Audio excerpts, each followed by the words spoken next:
ആദ്യം പറഞ്ഞത് ആരോഗ്യവകുപ്പ് എന്ന അനാരോഗ്യ വകുപ്പായിട്ട് മാറി.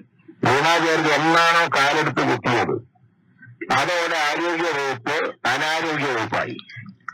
പിന്നെ ഒരു സംശയമുള്ള വെന്റിലേറ്ററിലാണോ മോർച്ചറിയിലാണോ എന്നുള്ള സംശയം മാത്രമേ ഉള്ളൂ. മിക്കവാറും ഒരു 8 മാസം വരെയും മന്ത്രി ഇരുന്നാലേ മോർച്ചറിയിലാവും. അതുകൊണ്ടാണ് പറഞ്ഞത് എത്രയും പെട്ടെന്ന് രാജിവെച്ച് പോകുക.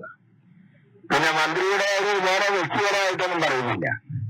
ഞാൻ മുമ്പ് പറഞ്ഞ പോലെ ചില ആളുകളുണ്ട് തൊട്ടതൊക്കെ കുളമാക്കും. നമ്മൾ കേട്ടിട്ടുള്ള ചെറിയ തൊട്ടതൊക്കെ പൊന്നാക്കുമെങ്കിൽ ഇത് തൊട്ടതൊക്കെ കുളമാക്കും. ഇവര് വാർത്ത വായിച്ച ചാനലിന്റെ ഡെഡ് ബോഡി പോലും ഇന്ന് കേരളത്തിലില്ല. മാർക്സിസ്റ്റ് പാർട്ടിയിൽ ചേർന്നപ്പോൾ ആ പാർട്ടിയുടെ 2ാം സ്ഥിതി തുടങ്ങി. ആരോഗ്യ വകുപ്പിനെ അനാരോഗ്യ വകുപ്പാക്കി.